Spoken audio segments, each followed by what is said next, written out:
Welcome to Major Label Debut. This is the podcast about major label debuts. My name is Graham Wright. When we were first putting this podcast together, we really struggled to explain what the podcast is about. I think there's a certain type of person, which all of us here are, and probably many of you are as well, who just hears the phrase major label debut and sort of intuitively understands what that means and why that's interesting. And that's lucky, because I have found it really difficult to succinctly explain what a major label debut is, not just literally, but like what the stakes are around it, why it's a thing you can talk about, an angle you can take. Fortunately, today, we have an object lesson, a major label debut that, in my opinion, embodies everything implied by the phrase, that major label debut is Dookie, the 1994 Reprise Records debut by Green Day. The story goes thusly. Green Day is a punk band. They start in high school, they find success as part of a thriving punk scene, they put out music independently, and they do a pretty good job. They get kind of big, putting out records and touring. They have something, right? People connect with them, with the songs, with the show, with the whole vibe. And of course, the music business people recognize this, and Green Day signs to a major label, alienating a lot of their early fans and supporters who saw it as selling out. Green Day famously was banned, permanently banned, prohibited from entering, let alone playing the DIY community venue where they came up, where they cut their teeth. People took this stuff seriously, especially in Green Day's world. Anyway, the band hits the studio. They make a record that's a little more polished, a little more direct maybe. The record comes out, and not only is it a success, it's a sensation. It yields 4 indelible hit songs, and Green Day goes on to become one of the biggest rock bands of their generation, period. Like, to the point where most of you, if not many of you, if not all of you, already know everything I just said.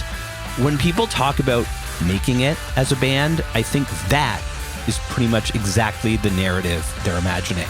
And it all started with Dookie. Now, that album was produced by the same man who signed the band to Reprise in the first place, and that man is my guest today on the show.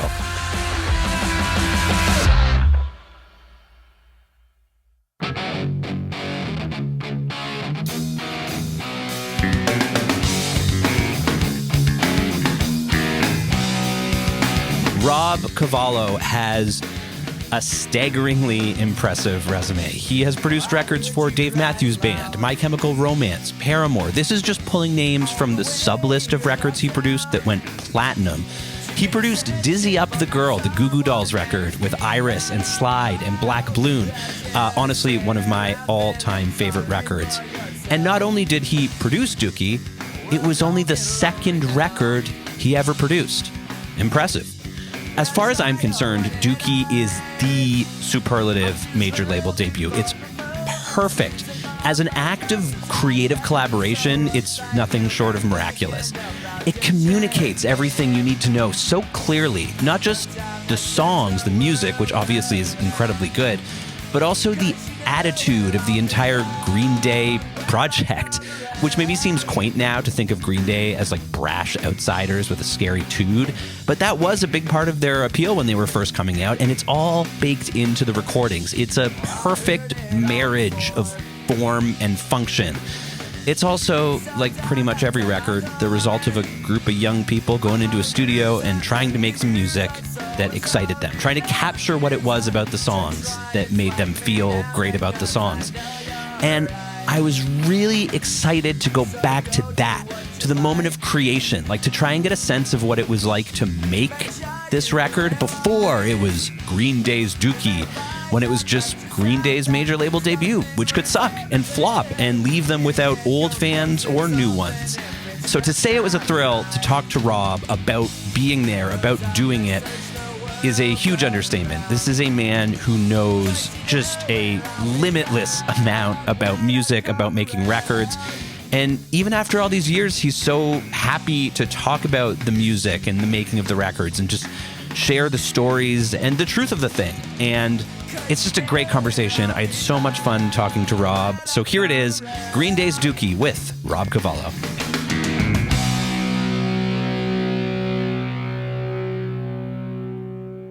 Thank you so much for doing this. I'm really excited to talk to you. I have Many thoughts, many questions. And I wanted to start by asking if you remember the song or the record that first made you realize that production was a factor in making it, that someone had captured the sounds, made the decisions, that was a role that a person could fulfill. What was the first time I understood about well, that's a tricky question actually, because in my earlier life of becoming a musician and a producer, I was producing all the time, but I didn't even know what it was. I basically found a stack of, when I was like 12 or 13, I found a stack of Beatles records in my dad's closet. I put them on. I realized I knew all the songs, made me jump around the room. I thought this is the most fun you can have. And then immediately was like, how did they do that? Like, how is that possible? So I guess it was the Beatles, because I was like, where are they putting their fingers on to get those guitars to do that? And what was the drums? And like, what kind of amplifiers were they using? And then what kind of microphones? So I started like really early actually dissecting. A lot of people are usually I realized that I was an anomaly. Most people are like, oh, how do you write that song? I want to write songs like that. That's the majority of people when they jump into the music business or they jump into being an artist of what kind.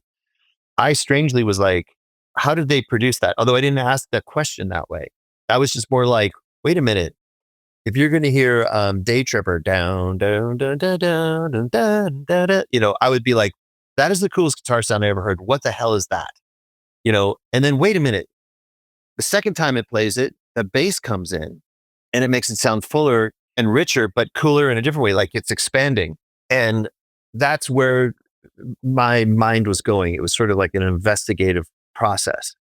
I was also like, why is it that you can take this melody with this lyric and marry it with this kind of a song or this kind of arrangement? Like, oh, well, this is a harder, like, if you're taking Helter Skelter, you're going to bash and you're going to get louder and crazier, right? And if you're playing Michelle, let's say from the Beatles, we're using a Beatles theme today, you're going to play it on acoustics. Why? Because that's the nature of the emotion of that melody and lyric. Because people realize that, maybe they don't realize, but like a song just sort of like can exist on paper, or it can exist sort of like, as the Beatles used to say, in the air. Mm-hmm.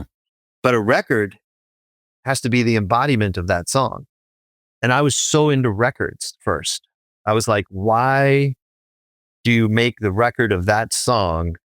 And making those choices to me was so interesting. So yeah, I'm kind of a producer brain. Well, it's wonderful to talk to a producer brain because, I was listening to Dookie last night, and then I throw in Dizzy Up the Girl as well, because that's really, Dookie's the cooler record that we're here to talk about, maybe in a punk rock sense. But I grew up, Dizzy Up the Girl was like the second record I ever bought. And just closing my eyes and going into the sum of all those sonic decisions builds this world that the song and that the whole album lives within. And I was fascinated by that before I knew what it was as well. I know what you mean when you say that the production is like, it's interesting how production's just like an element of making a record necessarily, regardless of who's doing it and what you call them.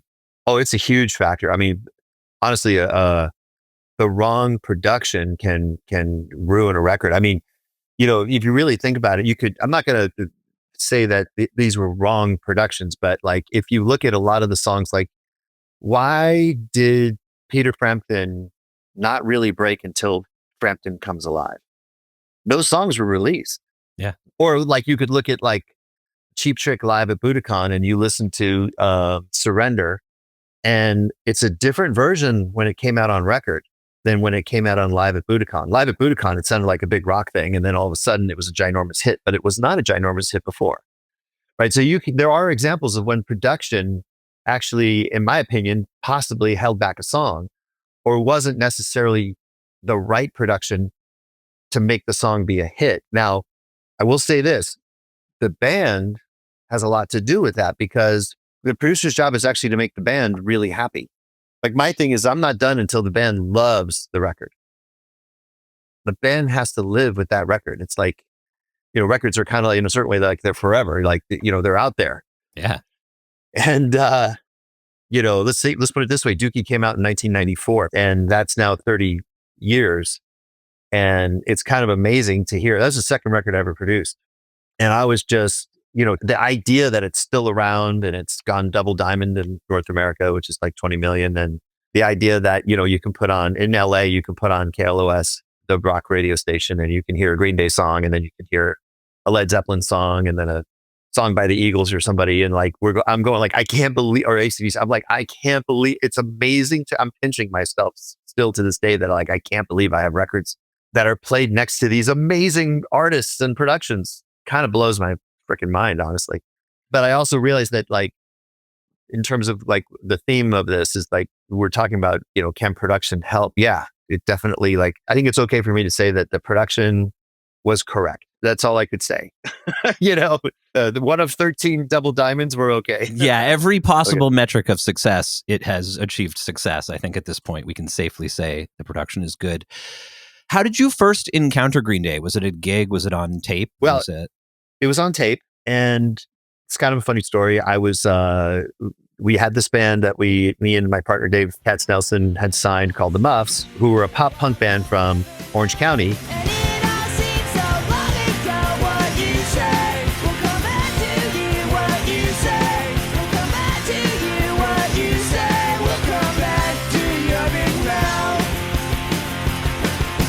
And it was really late at night and we were finishing the record and we were mixing it. And it was like 2 a.m.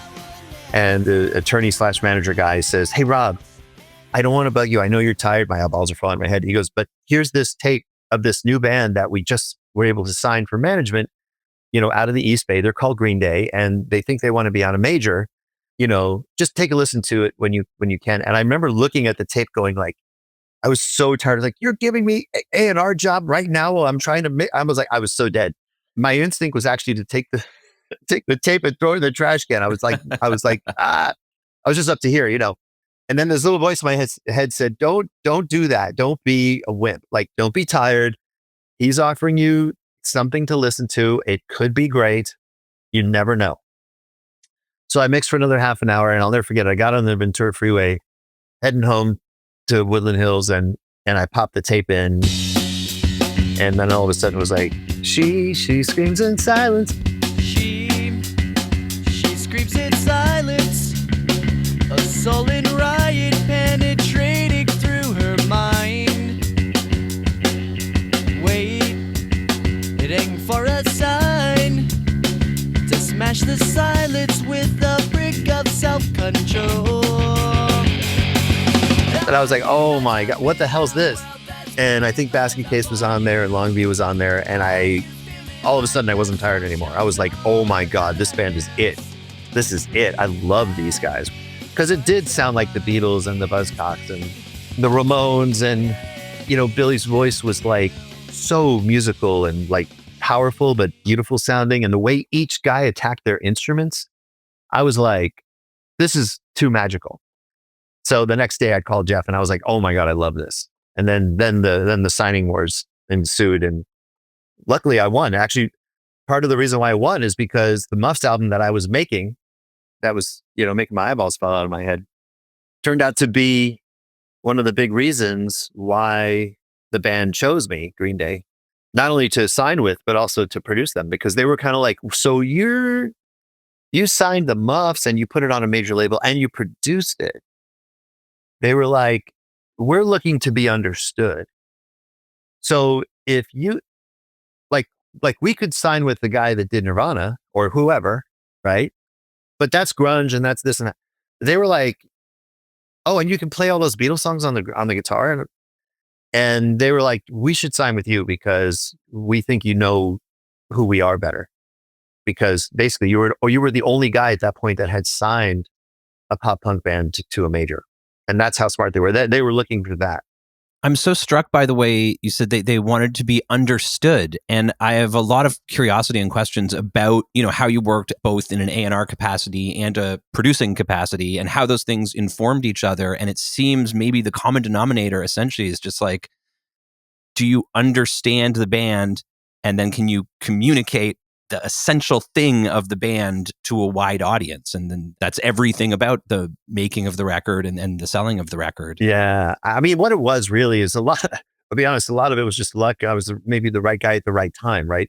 Because if you were to listen to the demos that I was making in my little home studio when I was 16, like, for the 5 years before that, they kind of sounded like pop punk. I mean, that's just naturally what I was doing. I liked harder, faster Mm-hmm.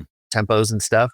And the other trick I had was possibly because of, I remember I was saying I would try to figure out how bands made the magic.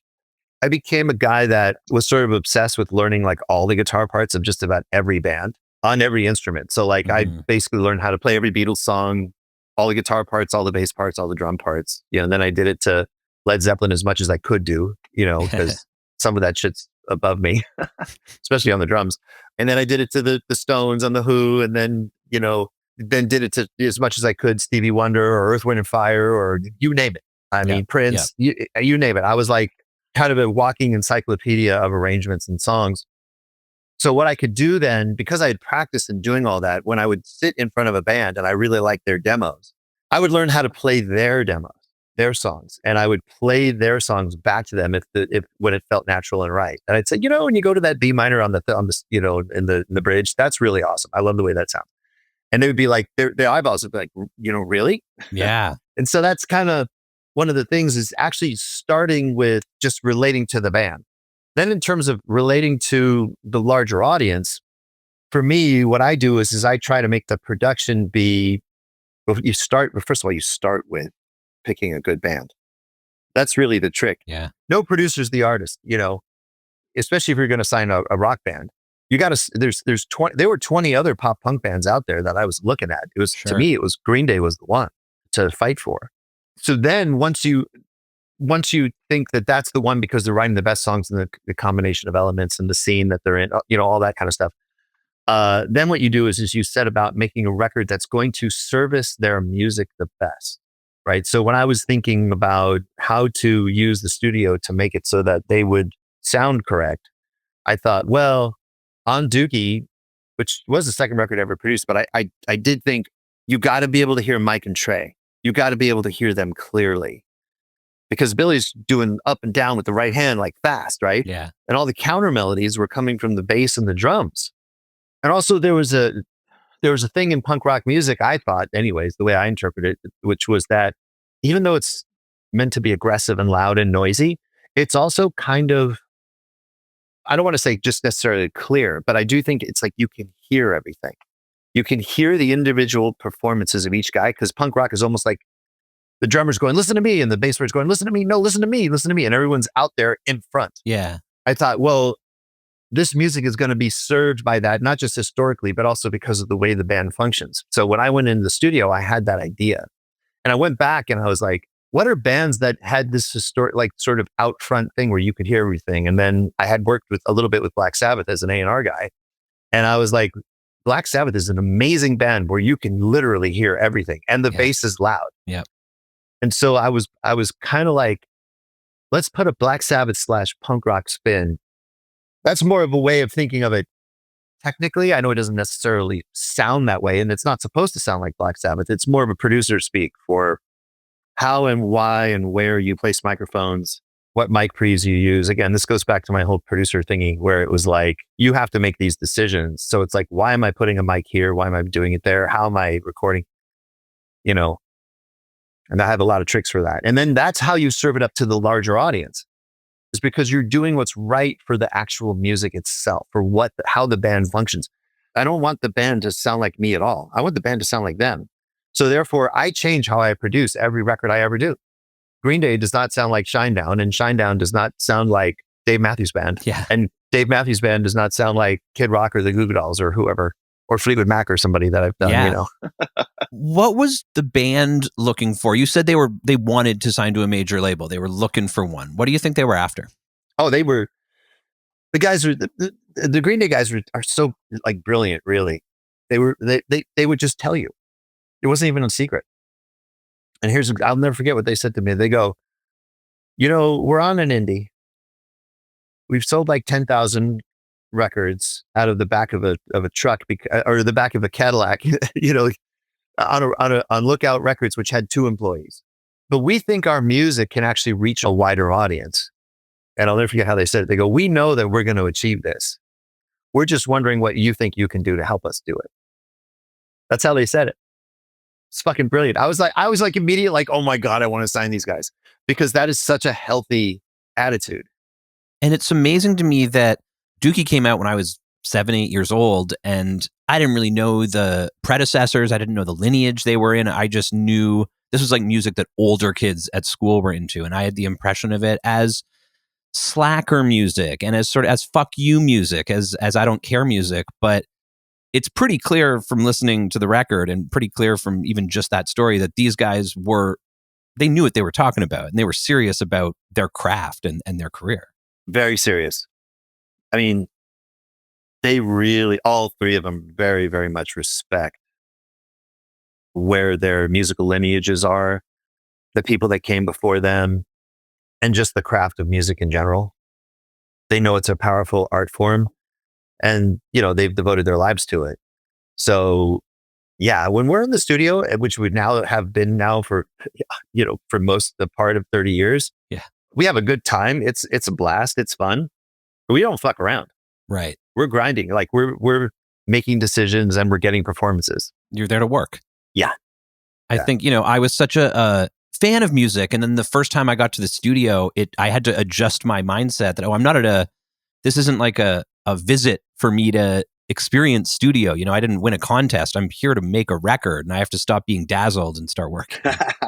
There is that. I've been dazzled a few times. I can tell you, one time I was in the studio with Phil Collins, and he was playing the drums, and I got dazzled. If that doesn't dazzle you, then you know that you've lost something integral in your heart, I think. Yeah, I mean, that guy is so brilliant. I mean, he can make a drum set sing in a way that's just so powerful and musical. It's amazing, and he can write, and his voice is also unbelievable. Yeah. And actually, this is a wild thing. I actually made the mistake once of getting dazzled in front of him, and he was like, no time for that. Right. Amazing. I actually really appreciated that, because he was like, we already won an Oscar on the song you produced. What are you fanboying? Why are you? And I said, because what you just did. He's like, no. I love that. Yeah. And I'm like, okay, cool. I'm sorry. No. Okay, back to work. Stiff upper lip. Hey, Graham here. Different Graham from after the podcast was recorded, from outside, from beyond the interview. This is the voice of authority speaking to you to tell you that this is the point in the conversation where Rob had what we in showbiz call a hard out. So we took a break and we reconnected the next day to continue our conversation. Here is now the rest of our conversation. Please like and subscribe. Thank you.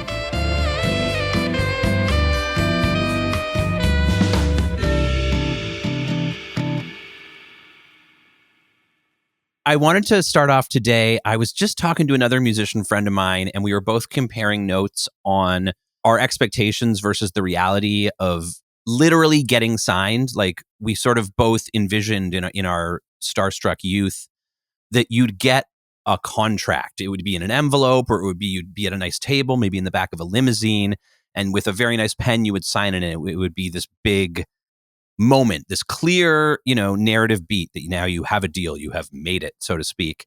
And for neither of us did that turn out to be the case. The deals got signed sort of when you could, and your lawyer would sign them. You know what it's like, how anticlimactic these things can be. But I was wondering if you recall the moment of literally signing on the dotted line for the Green Day boys. Yeah, so there was the band, Mike, Trey, and Billy. And there was Jeff Saltzman and Elliot Kahn. And I think we brought the contract to some place in Emeryville, which is sort of closer to the water, sort of a little bit west of the town of Berkeley. And I think there was like some kind of seafood steakhouse kind of a dinner. Mm-hmm. And the only thing I really remember from it was that we all had fun. Everyone was kind of laughing around and being silly. And I remember it just struck me the way Trey ate the crab. He ate crab where he took literally the little fork and everything, and he literally declawed the crab. I don't know what the right word is, but he shucked the crab, right? And made this beautiful pile of crab meat, and then proceeded to eat all of it. But he had the patience to get every last little bit of that crab out, and he enjoyed it. I don't know why that stuck with me as the one story, but I think we did have a dinner. And I will say that the mood was very jovial. Like everyone was really happy and joking around, and having drinks and toasts and all that kind of jazz, Yeah. and talking shit. I'm glad that for someone there was that sort of, that beautiful movie scene moment in the restaurant with the pile of crab, with the contract, with the right mood. It really was. Feels I appropriate. hope I'm remembering. I'm pretty sure I'm remembering that right. And I do remember that. I believe like I was the person from the label, but I was the only person from the outside. Right. I mean, I can't remember if there were wives and girlfriends there or not. There might have been, but I do remember that it was the core of the band, the management, and the A&R guy. So how did you, as music lover, burgeoning producer, A&R guy, negotiate the, A&R status versus the production status versus the, did you feel not conflicted, but did having one foot in both worlds make it more complicated for you? Oh, yeah. Well, this is actually a pretty sort of intense story for me because of what I had to go through, but I really appreciate what my bosses made me go through because it was very difficult. So to be fair, one of the reasons why I got hired at Warner Brothers Records originally was because they were like, I think Lenny and Ted Templeman, Lenny Warnaker and Michael also were like, hey, this fucking guy, he can produce over here. Look at this guy. They heard some of my fucking records. And there was this one moment where I had a young band and I brought it in and I had taken it to the Complex, which is George Massenburg's / Earth, Wind & Fire's studio where I was working as a grunt. I was a third engineer basically. And they gave me a free weekend because it was a holiday. And I brought the tape back to Lenny and Ted and Michael. And they were like, this tape is pretty good. We actually think it could get signed. It's not actually good enough to be on Warner's, but it's good enough to get signed. What are you going to do? Because you own the tape. You paid for the tape. It's like an implied production deal, right? And I said, honestly, I agree with you. I think it's good, but I don't think it's great. So you know what I'm going to do? Let me go find another band and I'll come back to you with another band. And as soon as I said that, they were whispering, they look at me and they go, you want to be on the A&R staff? We'll pay you $500 a week. Now, many years later, I talked to Lenny about that. And I asked him, like, what was going through your guys' mind? Like, what were you guys saying? Well, basically, they were impressed. Like most of the time, like almost 99.9% of the people that wanted to be on the A&R staff at Warner Brothers Records were trying to get on the A&R staff at Warner Brothers Records because that was the best place you could work. If you were going to be an A&R, the highest, loftiest place was Warner's A&R. Atlantic and Columbia, sure. Warner's was like the king. They said to me, the idea that you were looking to work harder and that you recognized that the band was good, but not quite up to your own standards meant that you were like one of us. And you weren't trying to like force us to do anything. You weren't trying to say, you guys are wrong. There are a lot of people, a lot of A&R guys were like, you're wrong. This band's going to do stuff like and fight for something. Because what I did was I did give the tape back to the band. The band went and shopped it. And they did get signed, and the album sold 250,000 records. Not bad. On a subsidiary of Pasha CBS. It was like the band did okay. So now here I am signing Green Day, and I had just finished producing my first album for Warner's called The Muffs, which is a pop punk band. And Green Day had said to me, we're part of the reason why we signed with you, Rob, is because not just because you can play the Beatles songs and we know you can play our songs, but it's also because you signed and produced the Muffs, and you did that on a major label. That's amazing to us because that means that like you understand who we are, because no one had really signed at that point a pop punk band. Yeah. In 1991, 92 to a major label. At that point, it was all grunge. And before that, it was hair bands. So they said, we want you to produce. So I went to my bosses and they said, well, we just made an investment in this band. And while we do believe that you're a producer, you're like basically an unknown baby producer. You've only produced one artist and it's barely even come out yet. You as the A&R guy have to find them the right producer. So we are basically going to insist that the band meet with other people. So they met with Butch Vig, who had just produced Nirvana. They met with Rick Perisher, I think his name is. Rick was the guy who produced Pearl Jam's 10. Okay. So I, as the A&R guy from Warner's, had to call the managers of these big producers, right? When I'm dying to do the record myself, of course I want to do the record. Oh my God, I want to do the record. And set up these meetings. I think there was 3 or 4 producers I had to set the band up with to meet. And every time I would just be waiting. Oh my God. I mean, and I learned a really valuable lesson, which is that I'm the A&R guy first. If I happen to be the right guy to be the producer, then so be it.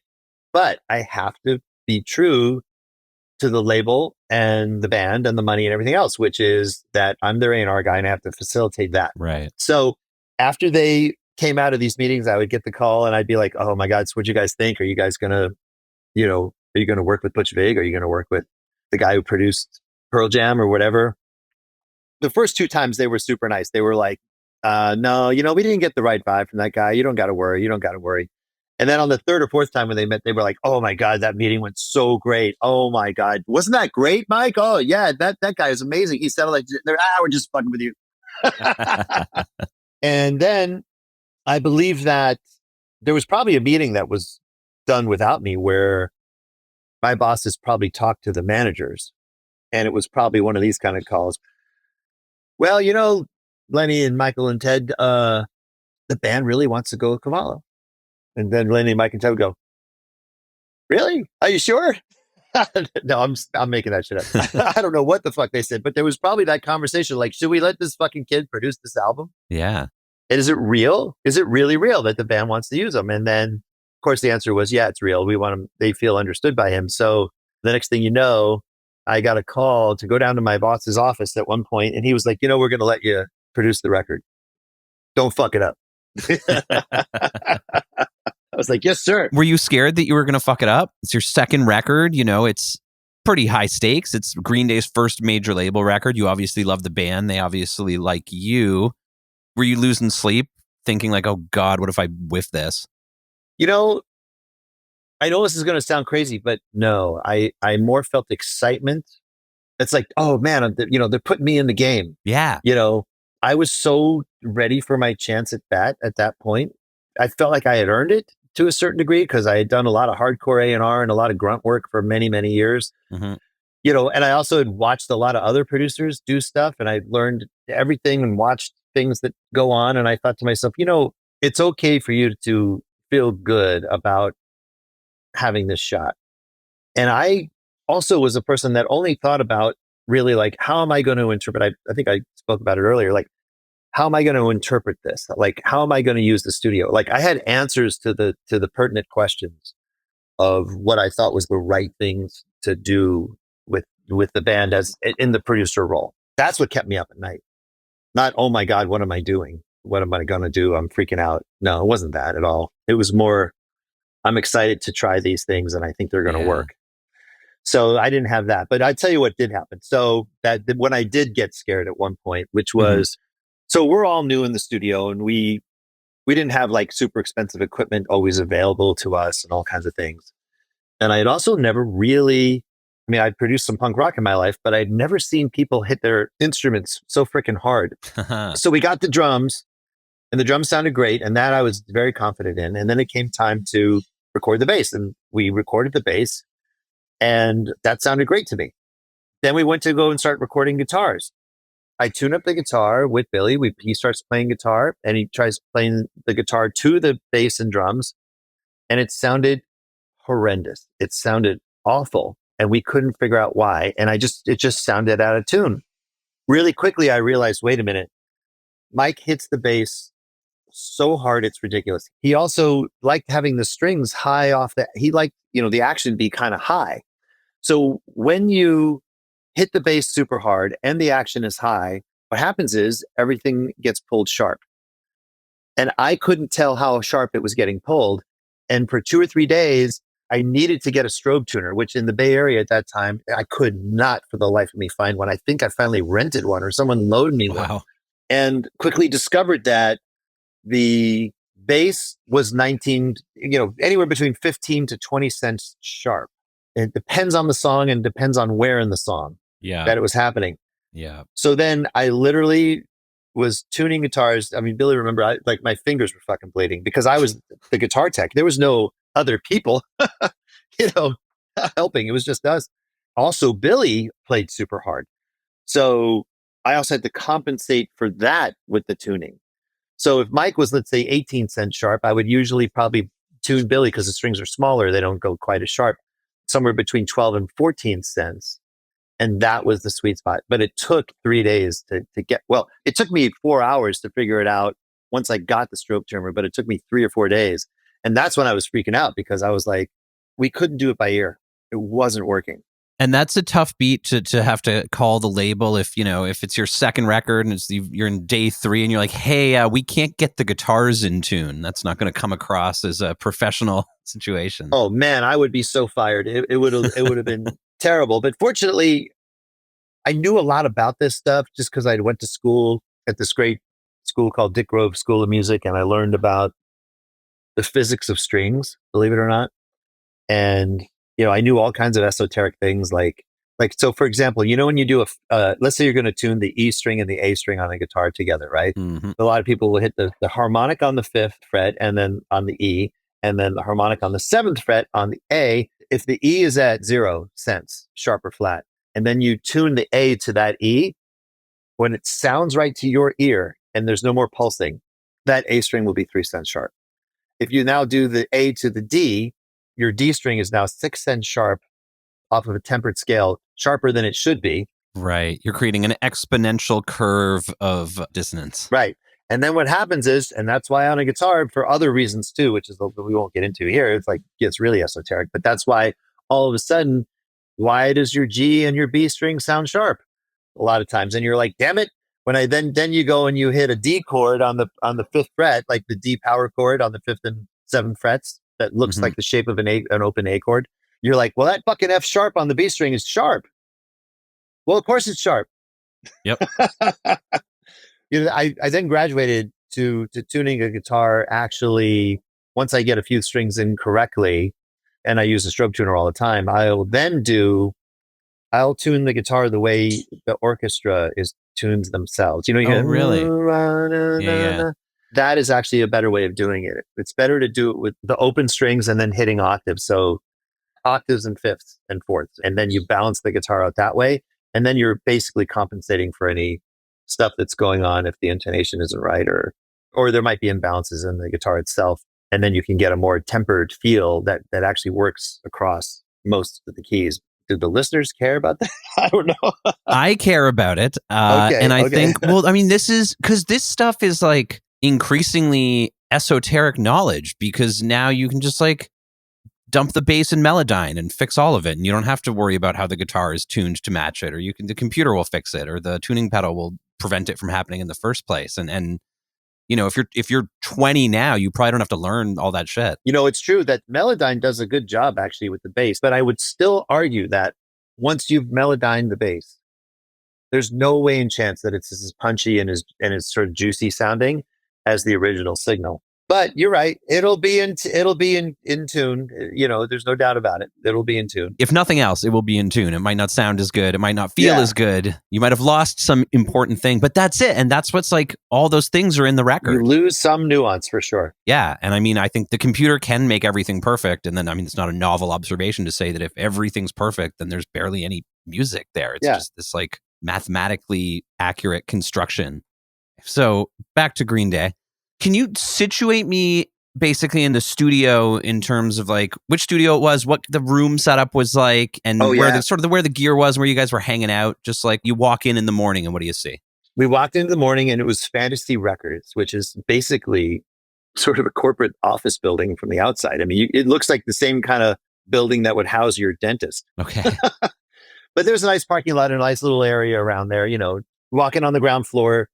Get to the studio area, walk in. There was a row of office desks or something that was sort of that housed people behind it. It was like they were behind a bar or something, but it was more like an office bar or something. And there was a counter, and there was a great gal. I can't remember her name, but she was the studio manager. She was absolutely lovely, and there were a couple of offices there. She was the studio manager, and then continuing past, and on your left would be Studio D, which was the modern room, and you go to the right, and that was the section of what was the classic rooms, the older wing, which was Studio A, B, and C.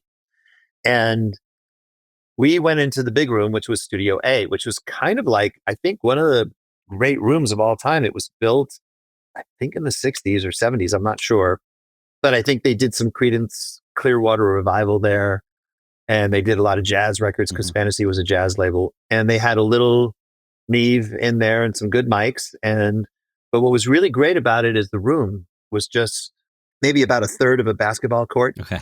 in the shape of a shoebox or something. And it had pretty high ceilings. And the room was primarily wood. And when you listen to Dookie, you can hear the snare drum lighting up the room and bouncing off the wood. The drum kit you got a really nice punchy room sound in there. We had our 48-track tape machine 24-track tape machine, and we hit tape and just Ampex 456, which was sort of the standard of the day. 996 hadn't come out yet. All the crazy noise gate thing, Dolby, we couldn't afford all that stuff. It was just a regular rock recording. Yeah. Then when it came time to do the guitar and bass overdubs, we moved to Studio B, which had a really crappy board in it. I don't even remember what it was, but it was basically the only thing it could do would be to sort of poorly send your signal through, not to record. I had a couple of Neve mic pre's and a couple of good mics. Probably used the 451 and a 57 sort of combo on the guitar. Sure. I think I put an SM7 on the bass, and some other tricks. I had this thing called an Evil Twin that we used as it's tube bass direct thing. You can turn the highs up with it, right? Exactly. It has a 60, at 2 or 3K or something. I don't know. I could go look. It's in the other room. I still have it. I actually have two of them. 3K, you could do a shelf at 10 dB plus, plus 10 dB shelf it from 3K up, which is crazy, but that was perfect. That's why I bought the damn thing, was because I thought, well, I really want to be able to hear Mike's bass at any moment during this record. And so I needed that extra cut. Yeah. So the Evil Twin gave me that. Of course, a regular good amp sound as well, And so we used those Neves for that kind of a thing. And the Evil Twin. Didn't use the board that was there for recording, just use it for playback. Mm-hmm. We also did the vocals in there. And I was able to get Billy the Beatles vocal mic, which is the Telefunken 251. Again, running it through a Neve. It wasn't even a 1073. Or not even a 1081. It was something later. It was one of the ones with the smaller dials that had little colors on them, like orange and red and yellow and green and blue. Oh, I can't remember yeah. With the smaller dials, it was that series, which I don't even remember what it was called. Yeah, and then we just did the bass guitar and vocals there. That was pretty much it. So this is like a tracked record. You laid down drums, then you laid down bass, then you laid down guitars, then you sang it. Yep. But everyone played together. Okay, that was my next question. Yeah. When we got the takes, it was like, guys, we're going to play not really to a click. We might start you on a click. So we start the same every time, but then you guys are going to be you. We're going to get a good take of you. But the energy was there because they all had headphones and they were all in the room playing to each other as a trio. And we had rehearsed the songs, so they knew the songs really well. Billy might have had a vocal mic or a talkback mic that he could have maybe said something like a vocal cue of what have you. But I think everybody knew the record cold, and we just got performances. And the performances are, I know you know this, really, really excellent. I mean, I think Longview is the one where you can really hear their feel, the groove that song is in from the jump. It's like half the hook is just how he's playing the bass line. Like you could play that bass line as a million teenagers have, with less of that like slink and that, just like that. I don't know what you'd call it technically, but it's the Longview feel, and every song is exactly right. I mean, this sounds like a band who knows their shit cold. Was that something that you worked on with them, or did they just have that? Honestly, they just have it. I mean, certainly I worked on getting good takes for them. And we recognized when we had a good take as opposed to not a good take. That really wasn't like necessarily the hard part, was identifying the takes or even getting them. And we just did them until we got them. We got everybody in the mood and we played them. I actually think that for me, you're right. Two standout grooves. Trey comes out of Chump and then turns that sort of chaos, kind of winds down, and then it falls into the groove of Longview. And then he's playing that tricky overhanded, underhanded thing that he's doing. And then Mike slinks in with the bass, and it's kind of amazing.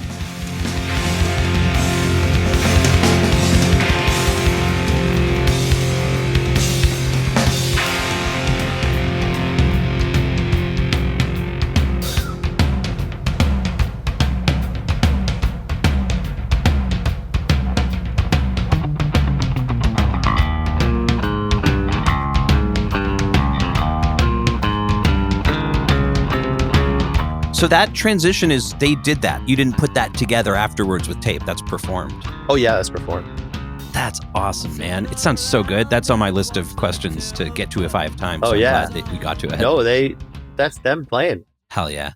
And I also think that Basket Case, the beginning of Basket Case with Billy on the guitar, Trey coming in with his hi-hat and Billy's vocal, and then the explosion, because we have one guitar but smaller, and then the hi-hat comes in, and then it explodes into the, because I think I'm cracking, and everything opens. We burst into glorious stereo with everything.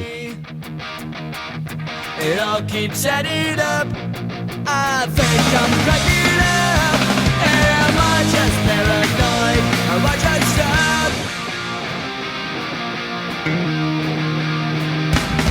I was always proud of just how well they played the intro to that. And also, if you listen to the song She, and it's just Mike and Trey in the beginning, and Mike's just playing an open G string, and Trey has got his drum kit tuned so perfectly. The way that snare drum is so tight and cutting against that bass and the kick drum that he has.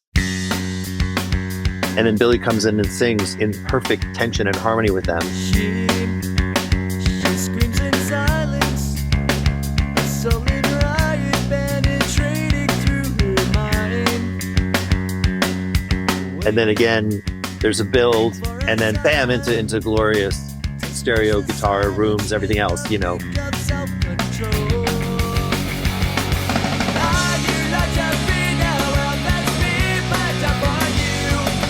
So we were there. There is certainly, I would say, a little bit of studio, just the right amount of studio production to enhance what the band was doing. It wasn't trying to. Certainly, the production wasn't getting ahead of the performances. The production was there to basically serve up the performances so that you could really hear them and feel it. Yeah, and to my ears, it seems like aside from a few second electric guitars, there's not a lot of overdubs. There's not a lot of sauce on the record, you know? That was me. Remember going back and thinking about like Black Sabbath and like how you wanted to be able to hear everything. And it was just an idea of like, you know, what is true to this band? It isn't a lot of extra stuff. It's just serving up the rock the way, you know, on sort of like a dirty but clean plate. Hard to explain, you know what I mean? I think that was the perfect explanation. And each of them play with such personality. I mean, you were saying it was important that the bass be audible. And I feel like it's like, yeah, because if you put on one of those songs and say to yourself, I'm just going to listen to the bass through this whole song and follow that around, it would keep your interest. You're like, oh, that's like a guy. That's like a personality. And it's, you know, the drums have that and the singing obviously has it. The guitar playing has it. It's like, I mean, it's like the Beatles. It's like every great rock combo. Every guy is bringing something that's really their thing. And then they're working together in this glorious harmony. Yeah, it's a good record. And I also thought that the thing that was overlooked about Dookie the most, although I can't really say it's overlooked because we got a freaking Double Diamond Award over here, but those lyrics, they took an unbelievable picture or a snapshot of what it would be like, I think, to be 18 or 19 years old, getting out of high school in 1993 or 4 and going like, how the fuck am I going to enter this world? That's why Welcome to Paradise is so descriptive. Or Longview is so descriptive about like what a guy's going through, or Coming Clean, a guy who's in the closet, or, you know, or She is, you know, from the female point of view, you know, or Having a Blast even. It's like, you know, it really is descriptive and relatable. To me, he just wrote like masterclass observations of what it was like to be a teenager in that time. And in this direct way and speaking to it so honestly, you know, no metaphor, no adornment. That's what really struck me as I gorged myself on the record getting ready for this conversation was like, man, they weren't doing that in the 60s. You know, the Beatles were singing to teenagers and they were obviously hitting a nerve with teenagers, but the Are You Living in a World, you know, the sort of straight like rallying cry almost feels like something that was, at least to a band as big as Green Day, pretty new in that moment. You know, the great thing about rock is that it's a combination of physical elation because it's so much fun to bang your head to this great music. Yep. And at the same time, it's also kind of like a psychological salve, you know, in the sense that you're able to relate. You're knowing that this person that you might be idolizing is actually relating to you on the deepest level. So I had this crazy thing happen to me. I was early to get a computer. Like I actually got an Apple Mac or whatever it was, like 93, 94. Mm-hmm. And I had Rob Cavallo at America Online or AOL.com, right? And I went away that summer and I came back and I turned on the computer and you hear like, boom. And then now you're online with the dial-up, right, tone. And then you open up the thing and it says, "You've got mail." I'm thinking I'll have 3 or 4, maybe 10 pieces of mail. No, I had 100,000+ pieces of mail. And basically they all read the same thing, a version of, "Is this the Rob Cavallo that did you produce Dookie? Because it's the only person I can find online. And I just wanted to say that thank you so much for making this record because it saved my life. It got me through high school." Or I just wanted to tell you that like how much this meant to me.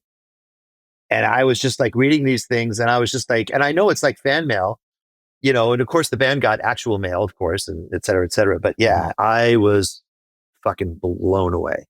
Yeah, it is. I can only imagine how blown away you would be. And yet also now, in retrospect, it seems like, well, of course. I mean, it's Dookie. You made Dookie. That's you deserve more than hundreds of thousands of emails because it fucking just hit people right in the sweet spot, right in the spot where music that really matters. I mean, it's I know you know this, but that's how you get a double diamond record is you do something that catches that, this is maybe a little VH1, but that zeitgeist, and it just means something to people on an elemental level. And I think I was listening to the reissue with all the expanded stuff that you guys put out, and there's a demo on there of Basket Case, the early version of Basket Case with different lyrics. Don't know where this story began. My friend Houston had got himself a girl. I wanted to ask if you worked with Billy on the lyrics at all, because Do You Have the Time to Listen to Me Whine is like the perfect opening lyric for a Green Day song. If you're going to like it, you know right away. If it's going to alienate you, you're scared of it right away. Like it's all there in that line, in that vocal delivery. And it was amazing to go back and listen to a version of the song that's the same melody, same basic arrangement, totally different words. Well, it's interesting. I would actually argue it's not the same basic arrangement because the difference is that it was a lot slower and it was done with a different intent. Mm-hmm. We did have a conversation about it. Originally, it was, for lack of a better description, it was much more of a pop song. And the listeners can certainly go and check it out and listen, and you'll know what I'm saying as soon as you hear that demo, because it was a story of a guy and a girl and a breakup or whatever it was they were doing. I even remember, I remember the way it felt. And Billy and I had a conversation about it, and I go, "Listen, this song is actually really, really good." He goes, "Yeah, I know. It's a little light." He goes, "I want to retool it."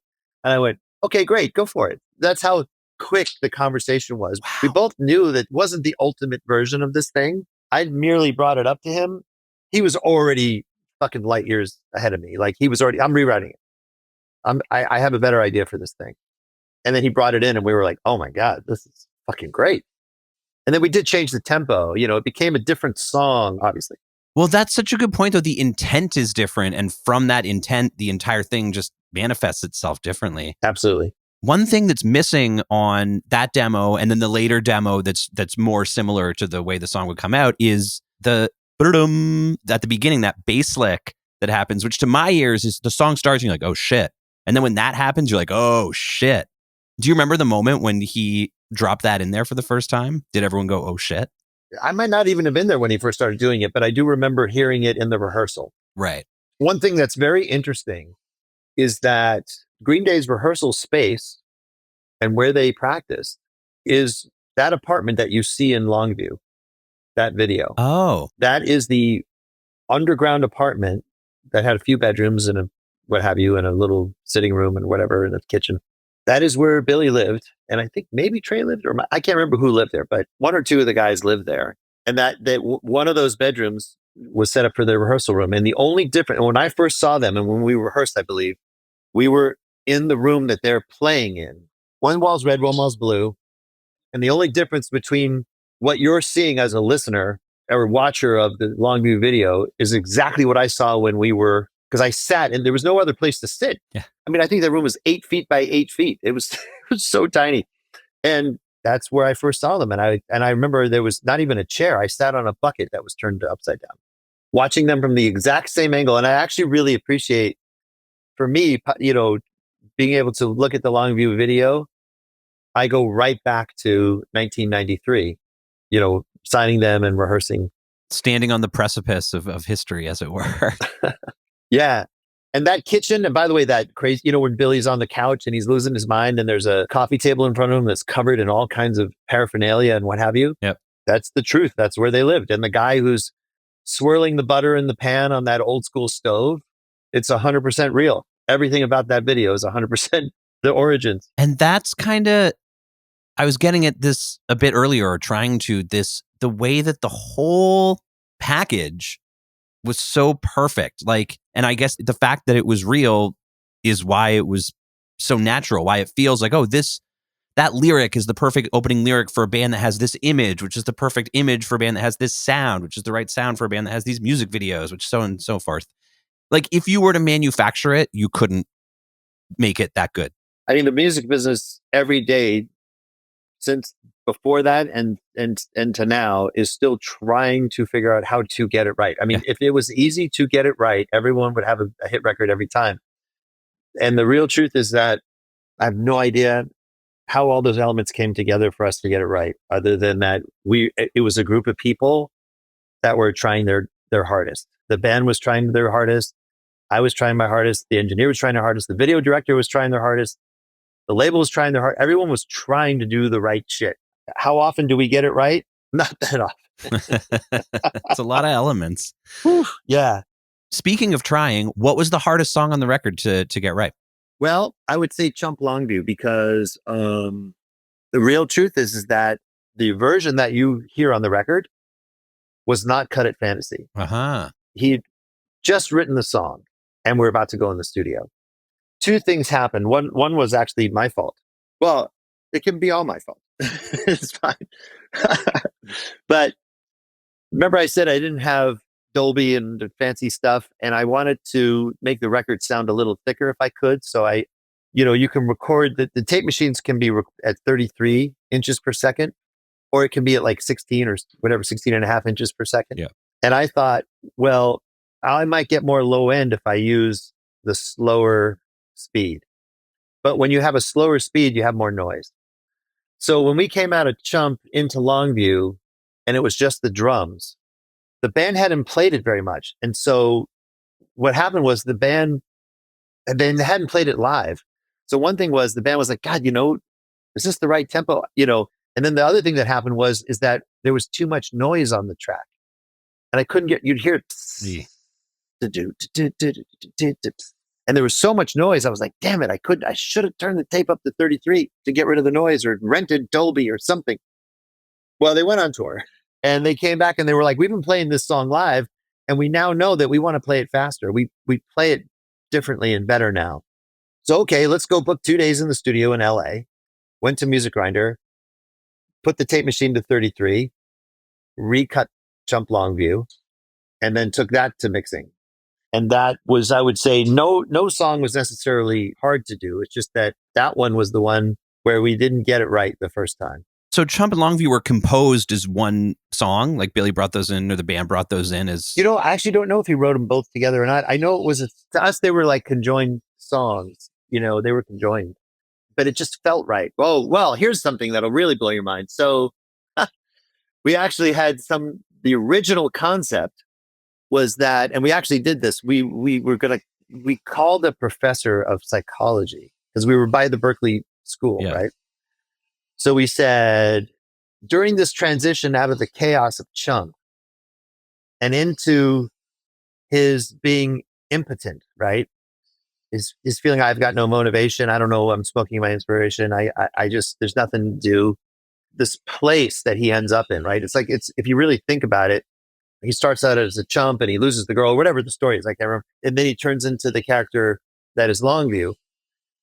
We actually thought during that transition, we would get almost like something from maybe the Pink Floyd Dark Side of the Moon, where we actually found this professor of psychology and we said, we want you to say into the microphone all the words that describe the different, diagnoses that you could have if you were going crazy and what you would have and how you would say it.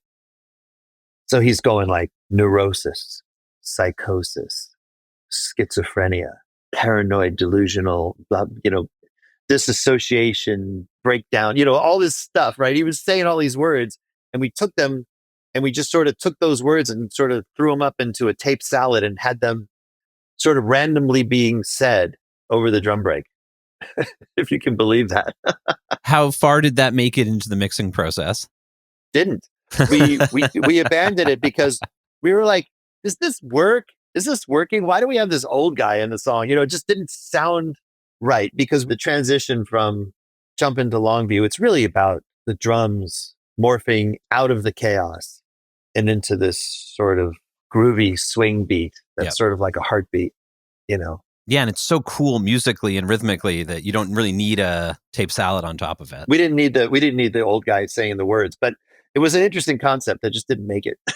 The reason I fixated on the Jump Longview thing is because Green Day and you obviously later on would do stuff that was a little more, the word epic comes to mind, although I know that's not probably the word that everyone wants to use, but stuff that's a little more expansive and goes off in directions that are a little beyond your standard pop song thing, the American Idiot stuff and rock operatic stuff. And it's cool to know that even back then they were still thinking in those sort of bigger terms and more ambitious musically terms, maybe. I just think I think the writing is just so good that it ends up being ambitious, but I think the ambition was to make a great punk rock record, which in of itself is ambitious, but also not, right? It's also like, we're just making punk rock. Some might say ambitious punk rock is almost an oxymoron, but I guess Dookie really puts the lie to that. Yeah, exactly. I mean, that's exactly it. It's almost an oxymoron, but it also is, because we all know that like at its core, punk rock is political and is the underbelly scratching at the proletariat and telling them to go fuck themselves for real reasons. That part is real and it is ambitious. And it's also real and ambitious that we're not going to shy away from any hardship or anything, but we're going to look at our troubles head on and we're going to describe them and we're going to talk about them. And that's why I always thought that the lyrics on Dookie itself were, I'm not going to say overlooked, but I would say maybe written about, like under publicized to a degree, how good they were. Well, I think, yeah, if you're I have this really vivid memory of, it must have been right when the record came out. I was too young to really get it. And I was driving in the car with my dad and Longview came on the radio. And as soon as the word masturbation came out of his mouth, he lunged for the dial and changed the channel. And I didn't get to hear the rest of the song until later.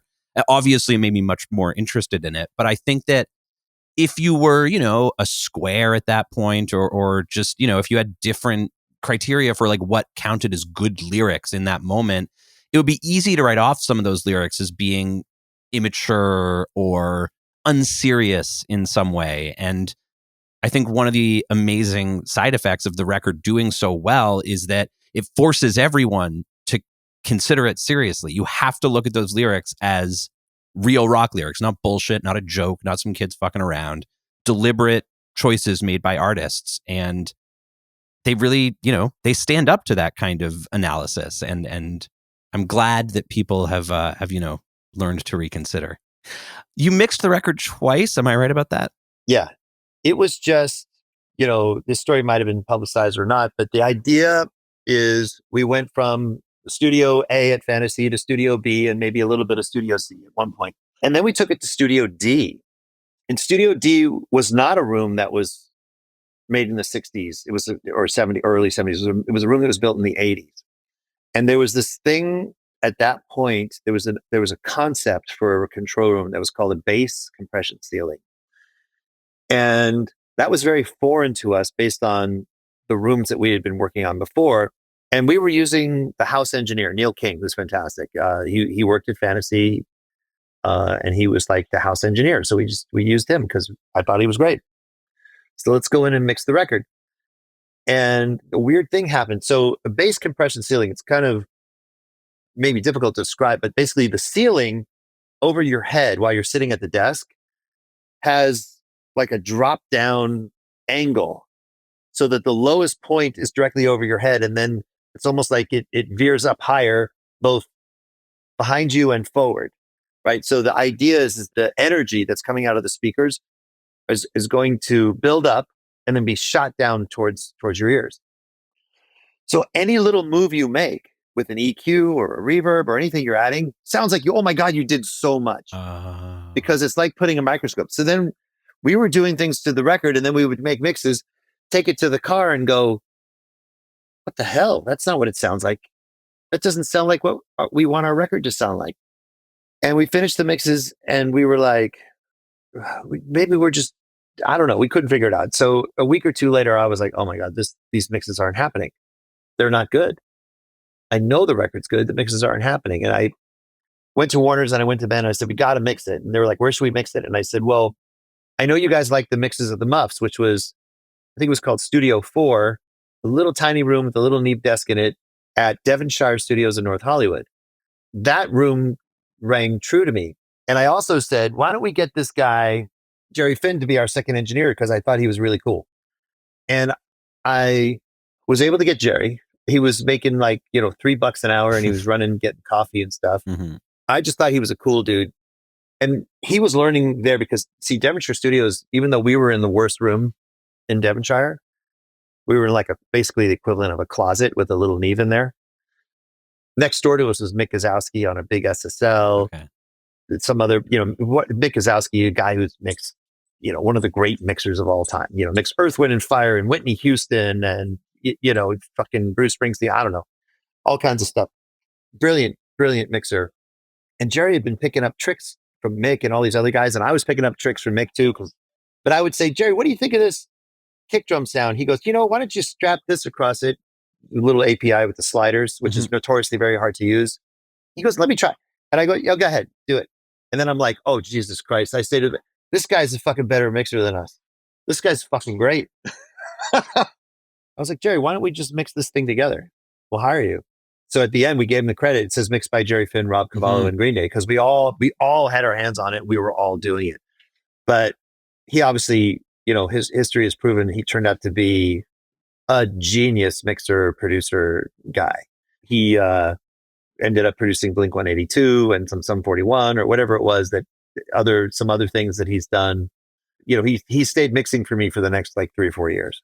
And then I was like, dude, you should just branch out. You can do this too. You should just branch out, just become a producer in your own right, because I think you'll be able to do it. You were right. And I was really proud of him. And also just, I felt proud of myself also that like I helped this kid get to a place where he was buying $1 million houses. Fantastic. And I mean, he made Enema of the State, which is a real formative record in my life and sounds amazing. And the more I listen to it, I still hear little touches, little choices, little additions that are just all such sonic candy. And we have you to thank for that. He was great. Well, thank you. We definitely rubbed off on each other. There was a good mix of tricks and things that, I brought to the table, he brought to the table. And it was a perfect storm at the right time. And I had him mix. I went back shortly thereafter. I made a record with Jawbreaker called Dear You, which is now sort of, in the halls of, maybe it's lesser known, but it's one of the great formative emo records. A lot of people, when they go, what's the greatest emo records of all time? Dear You is usually in the top 3 or 5 or whatever. Yeah. And that was the same team. That was Neil King engineering, me at Fantasy, and then me coming down to mix with Jerry Finn. Great shit. Great team. Yeah, it's a good one. I miss Jerry desperately because his mixes were still to this day, I still absolutely love listening to them. And I sometimes wish that I often wish that he was around. He died premature. He had a brain aneurysm or something like that. One of those really tragic out of nowhere things. Yeah. Just out of nowhere, and it really sucked because he was such a talent behind the board. But anyway. Well, God bless Jerry Finn and God rest his soul.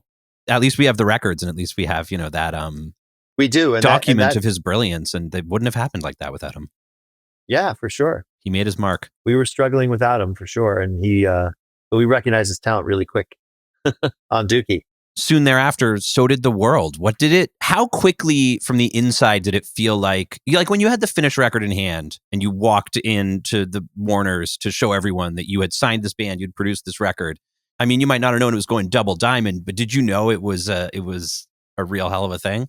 Two things happened. That one was really great and one was at the beginning not great, but then it turned out to be great. So one was, there's this great gal, Wendy Griffiths. She was the Warner Brothers promotion person for videos. She was the video promotion. And she came to me, she goes, grunge has been going for a long time and the music is very slow paced and all of the videos are very gray and white and black. And they're all about these very serious things. And the channel is basically looking to say, like, can we get something with a little bit of a sense of humor and a little color and maybe a little pace?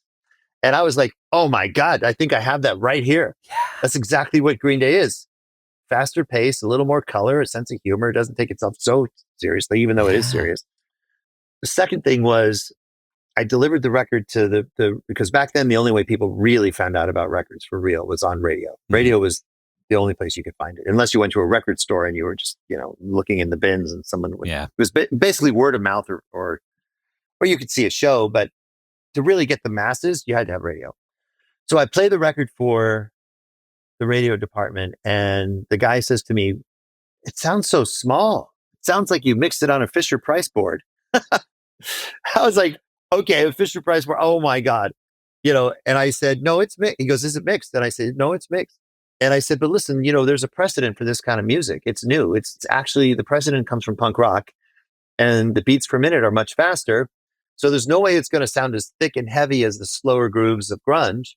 But I do think that this is the way that this music is supposed to sound. And I think it'll sound fresh. You tell me what you think, And the guy was so great. His name was Steve Tipp. He was such a great guy that he went, oh yeah, you know what? You're right. This is punk rock music and it is faster and I get it, which is amazing. Yeah. Right? If you think about how great that is, that your promotion guy would start by saying it's not a Fisher Price board and then coming back to you and saying, I get it. God bless him. He's amazing for that. Yeah. For a radio guy, especially, they're not always famous for changing their mind about stuff. He's gold in my book. I mean, he did the right shit. And so then we went to work and Longview was the first single. And long story short, 9 months. It took 9 months to climb the charts. 9 months of working it. One full human gestation.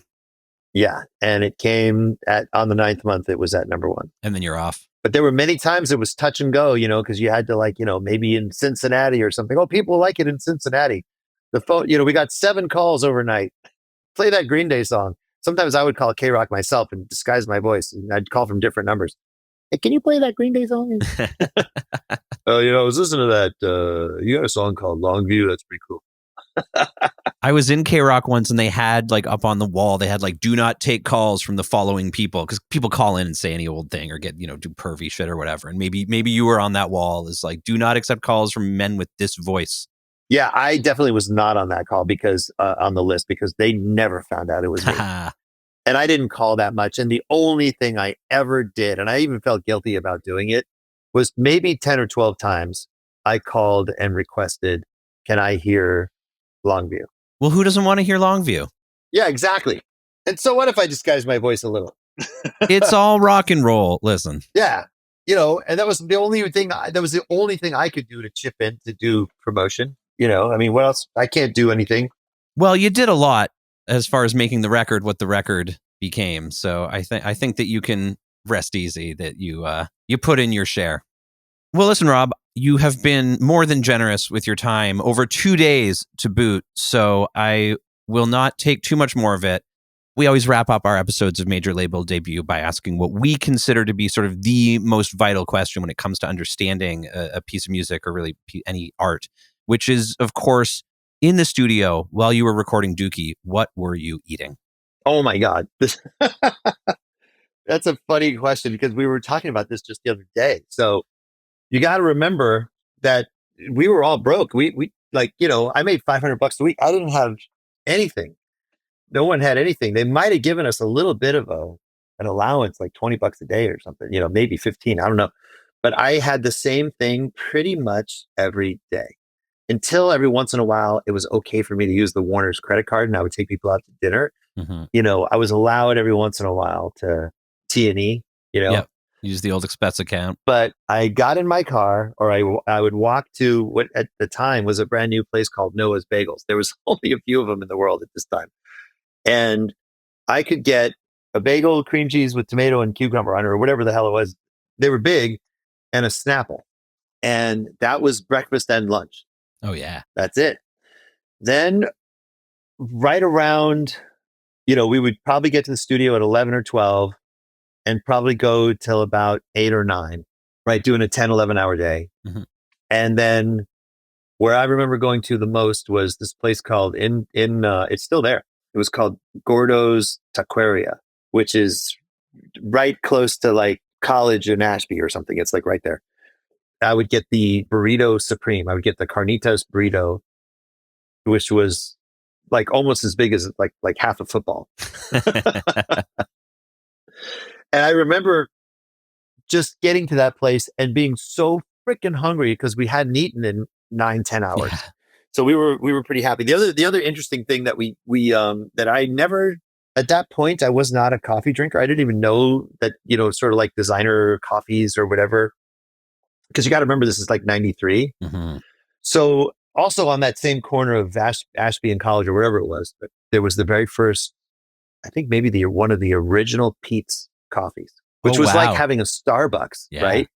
This is before that whole trend had started. I think, because Northern California had this stuff going maybe before LA. I was coming from LA, so I didn't know.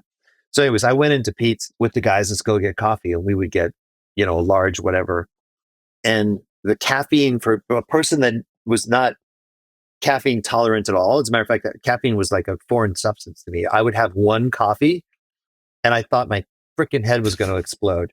And I wouldn't shut up for 4 hours. talking. Let's go do this, Mama. Because I think I was like 29 years old or whatever when I was making this record. Yeah. So I was still pretty young. Caffeine was like just an explosion of goodness. Like, oh my God, this is the most amazing thing ever. Green Day's Dookie, fueled by Noah's Bagels, Pete's Coffee, and Carnitas Burritos. And yeah, from Gordo's, which is still there. I'm going to visit next time I'm in town. I think the Noah's is still there too. I think that original Noah's is actually still there. Thanks so much, Rob. I mean, it's just so cool to talk to you about this record. It is, to my ears, it is the perfect major label debut. It exactly embodies the best case scenario when you take a band and you match them with the resources of a bigger label. It's just like, that's it. This is what you want. You want something that is this much a realization of like the band's whole thing and an elevation of the band's whole thing. And as I keep saying, the proof is in the pudding. The record went on to great things. The band went on to great things. They're one of the bands that will live forever. And it's a record that will live forever. So you've heard congratulations on it a few times in your life, I suspect, but allow me to add my voice to the chorus. And thank you for it. It kicks ass. What a gift. Thank you so much. This has been a pleasure. And I appreciate you guys reaching out about Dookie because it is certainly an amazing giant milestone in my life and basically started what became my actual real career, which is a huge thing. That if you say you have your health and your family and your work. Pretty good work. It's a pretty good one. Yeah. Thank you so much. I appreciate you guys. That's what I'm talking about. Rob Cavallo, producer of Green Day's Dookie, talking about it. I don't know if you could tell from the eagerness with which I trampled on every one of Rob's answers and brief pauses, but I was just over the moon to be talking to that guy about that record. What a treat for me. And as always, just even better than I expected it to be. Like, I was listening back and I kept hearing myself teeing him up to tell rock stories. You know the way you'll watch like a VH1 documentary about making an album and they'll have all these tight little anecdotes that are just impossibly perfect about the moment when the most famous thing from the record got recorded and how they knew right then, I knew the song needed one more thing. And I said to the drummer, you got to do something that's like, and then they'll say some weird esoteric brand of things and somehow the drummer will understand perfectly and execute the famous drum fill and the rest, as they say, is history. I didn't even intend to get those stories out of Rob, but I was obviously jonesing for them on some subconscious level. However, Rob is too wise for that. He wasn't myth-making at all. He was telling what really sounded like the truth, even when the truth was mundane. Like, oh, I wasn't there when they did that. Or, oh, I don't really remember how that got decided. Or, oh, no, I had nothing to do with that. That was all Billy Joe or whatever. And that is so refreshing to me as a sentimental guy and a guy who's looking for those tight, satisfying little nuggets of story that you would get in Rolling Stone magazine or whatever. Rob, like many producers, is not given to that kind of sentimentality. He is focusing on the music. He's focusing on making the songs good. And wouldn't you know it, when you do that, it seems to yield pretty positive results, or at least it most certainly did in the case of Green Day's Dookie, a record which you've probably heard recently. You've probably at least heard a song from Dookie on the radio or in the mall or any old place. It's so famous. The music is everywhere. But when something gets that famous, it's easy to stop hearing it. You just hear Longview and your brain goes, yes, that's Longview. We can just shortcut to what we know about Longview.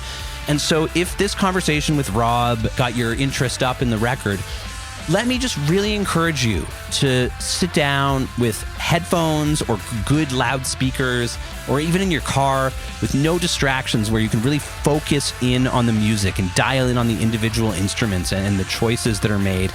Try, if you can, to listen to Dookie with fresh ears, because beyond its iconic, legendary, boundaryless brilliance, it is just like a really, really well-written, well-produced, all-around, brilliantly conceived and executed piece of art, piece of music. And it rewards deep listening just as much as it rewards hearing from the pool party 4 backyards down. There you go.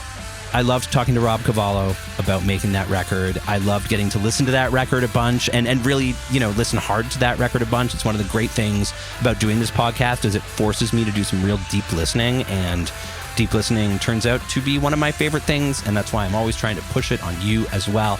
However, that's probably enough for the episode today. Thank you so much to Rob Cavallo for his extremely generous appearance on the show. I mean, he gave us 2 afternoons of his time, and he was just so great to talk to.